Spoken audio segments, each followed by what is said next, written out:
जय हिंद दोस्तों, स्वागत है आप सभी का हमारे इस YouTube चैनल के जीके जीएस के ट्रिक सीरीज में। और आपके जीके जीएस को आसान बनाने के लिए फिर से एक और ज़बरदस्त ट्रिक लेकर आ गए हैं, ट्रिक नंबर 10। और इस ट्रिक के माध्यम से आपको बताएंगे कि हमारे प्राचीन भारतीय राजवंश जो हुए, जिसका विवरण हमें इतिहास में मिलता है, सबसे प्राचीन भारतीय राजवंशों का, उन प्राचीन भारतीय राजवंश में सबसे पहला राजवंश कौन हुआ, दूसरा कौन हुआ, तीसरा कौन हुआ, ये आपको क्रम के अनुसार बताएंगे। इस टॉपिक से बिहार दरोगा के एग्जाम में क्वेश्चन आ चुका है और अन्य प्रतियोगी परीक्षाओं में भी इस टॉपिक से क्वेश्चन पूछा जा चुका है। एकदम क्रम के अनुसार पूछेगा कि नंद वंश के बाद किस वंश का स्थापना हुआ प्राचीन भारतीय राजवंशों में, है ना, तो मौर्य वंश का स्थापना हुआ। तो ये तो आपको बता रहे हैं कि किस तरह से एग्जाम में क्वेश्चन पूछा जाता है, ठीक है ना। तो इस वीडियो को शुरू करने से पहले आप लोगों से एक रिक्वेस्ट है कि इस चैनल को सब्सक्राइब करके सपोर्ट करें और अच्छा लगे तो ज़रूर लाइक करें। तो चलिए आपको बताते हैं प्राचीन भारतीय राजवंशों का कालक्रम, है ना। इसके लिए आपको ट्रिक याद रखना है, हसीन मशूक सा। देखिए भैया, आपको वर्दी पहनना है, सरकारी नौकरी लेना है, तो चीज़ों को याद करना होगा, रटना होगा, है ना। जरूरत पड़ने पर रटना होता है, ठीक ना, तभी आप निकाल पाएंगे।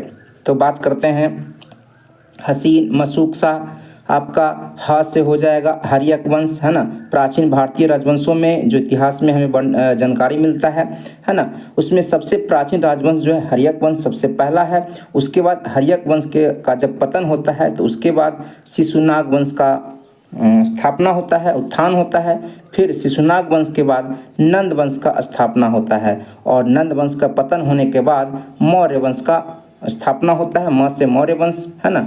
फिर मौर्य वंश का पतन होता है तो सु से हो जाएगा आपका शुंग वंश, है ना, शुंग वंश का उत्थान होता है। फिर क से हो जाएगा आपका कण्व वंश, है ना। तो शुंग वंश के पतन के बाद कण्व वंश का उत्थान होता है। फिर आपका शाह से हो जाएगा सातवाहन वंश, है ना, सातवाहन वंश का उदय होता है। यानी कि आपको क्या बोले, ह से हर्यक वंश आपको याद रखना है सबसे पहले, फिर सी से शिशुनाग वंश दूसरे नंबर पर, न से नंद वंश तीसरे नंबर पर, म से मौर्य वंश चौथे नंबर पर, सु से शुंग वंश पाँचवें नंबर पर, क से कण्व वंश छठवें नंबर पर, शाह से सातवाहन वंश। ये क्रम रहा, यानी कि सबसे पहले हर्यक वंश, फिर उसके बाद शिशुनाग वंश, फिर उसके बाद नंद वंश, फिर उसके बाद मौर्य वंश, फिर उसके बाद शुंग वंश, फिर उसके बाद कण्व वंश, फिर उसके बाद सातवाहन वंश। ये आपका क्रम है ना। इसको आप लोग नोट डाउन कर लेंगे। अब ये जितने भी राजवंश है, इन राजवंशों के संस्थापक कौन हुए और इसकी राजधानी कहाँ है, ये भी हम लोग साथ में जान लेते हैं, तो थोड़ा सा नॉलेज आपका एक्स्ट्रा हो जाएगा। तो हर्यक वंश का, है ना, संस्थापक हर्यक वंश को चूँकि पितृहंता वंश के नाम से भी जाना जाता है, इस बात को भी ध्यान रखेंगे।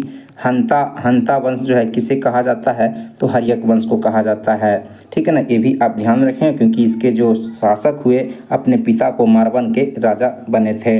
तो हर्यक वंश का जो संस्थापक था बिंबिसार था और हर्यक वंश की राजधानी राजगृह थी।